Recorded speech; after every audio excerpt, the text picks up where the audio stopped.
It was very daunting at first, and then for moments it was really easy and it just sort of flowed. And other moments you just thought, what am I doing? I have nothing to say. Who cares? You're boring. Hi, I'm Stanley Tucci. I'm here at Penguin UK, and I'm recording the audiobook of my memoir, Taste, My Life Through Food. As I get older, I realize how much I love food and how much food is the thing I'm almost most interested in. And I want to spend my time making it. I want to spend my time buying it. I want to spend my time learning from people who make it much better than I do. And I wanted also to just tell the story of my growing up with what I think is amazing cooking and amazing cooks. But again, that's not really just about the food. It's about everything that comes with the food. What's served with the food is thoughtfulness, history, emotion, love. It's all on the plate. Well, writing a cookbook is an incredibly painstaking, laborious process. And you're doing it because you want to do it. You want to tell that story that way. This was very different because it's very personal and it's prose. It's not just a few lines of prose and then there's a recipe that of course has to be tested again and again and again and again. This is, that sounds silly, but real writing. And I had never done something like that before. It was very daunting at first. And then for moments it was really easy and it just sort of flowed. And other moments you just thought, what am I doing? I have nothing to say. Who cares? You're boring. You think, are my observations really necessary? Do we really need those to be out there in the world? So far, the people who have read the book say that, yes, it's okay that they're out there, so we'll see what the general public thinks. Yeah. Yeah. No, it was definitely much easier. I mean, it's the old joke, know it, I wrote it, so yeah, it was easy. I mean, when I know that I'm going to wake up and I'm going to, come here even and read the book and, sort of revisit those stories again, it's very exciting. No matter what one ate, even if it was just cold cuts and olives from a delicatessen, it was elevated to a new level of flavor in my parents' home. A college friend once said to me when eating prosciutto bread and cheese in my first apartment in New York City, "Stan, how come even though I buy the same stuff from the same store, it tastes better when I'm at your house? You should visit my parents," was my reply. In Italian families, nothing is discussed, ruminated on, or joked about as much as food, except death. But I'll save that subject for another book. And hence, there are quite a few food-related expressions that have been passed down through my family over many generations that I continue to use to this day myself.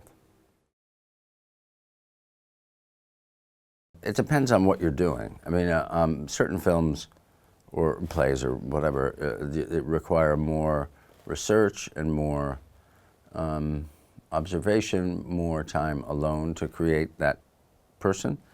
Other times it's right there in the script and you don't really have to do a lot.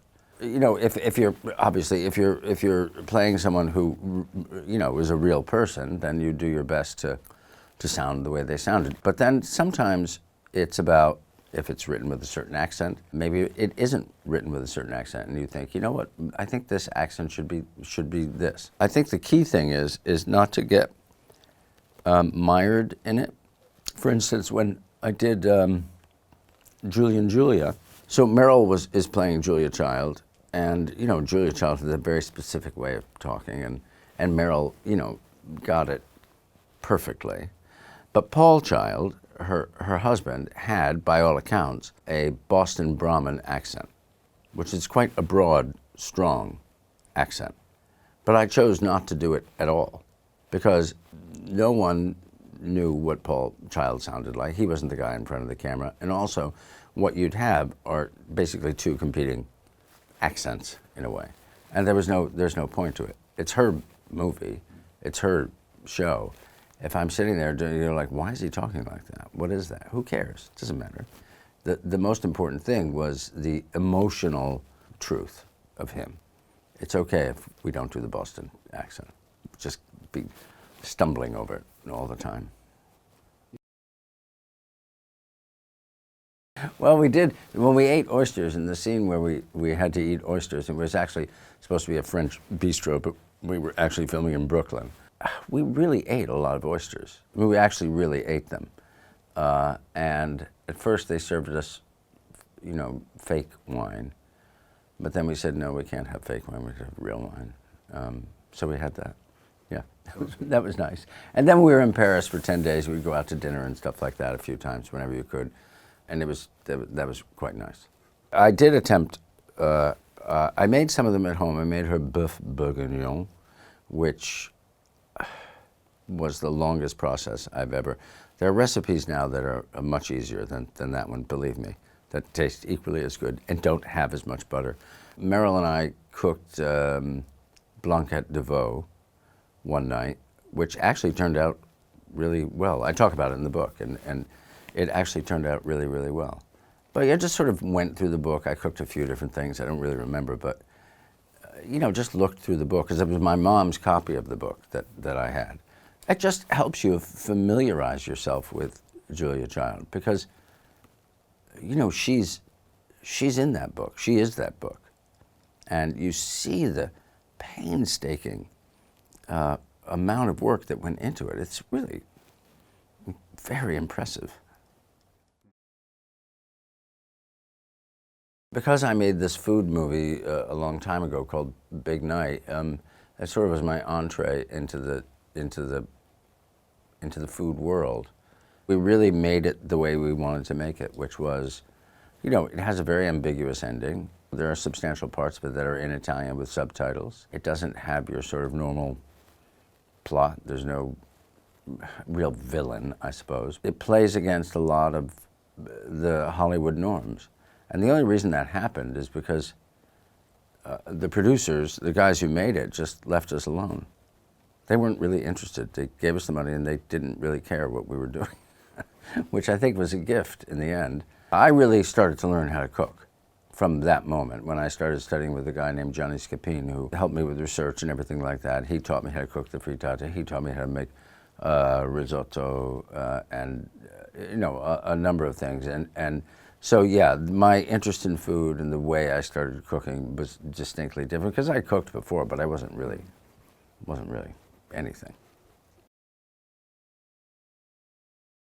Yeah, my wife and I, Felicity makes, she's very good at making pasta and dough and all that sort of stuff. And so she made gnocchi quite often, and that was really nice. That was great. And you can, you know, because gnocchi, you can eat it with just about anything.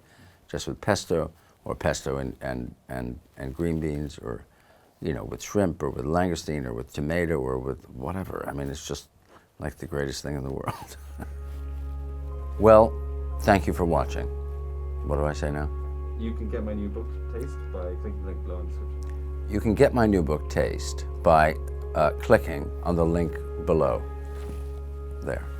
It's available in hardback, ebook, and audiobook, of course read by me. And don't forget to click here, there, here, to subscribe to Penguin for more videos like this. How was that? That's great. Yeah? Thank you. Thank you. Yeah, that works. Sorry, it's the most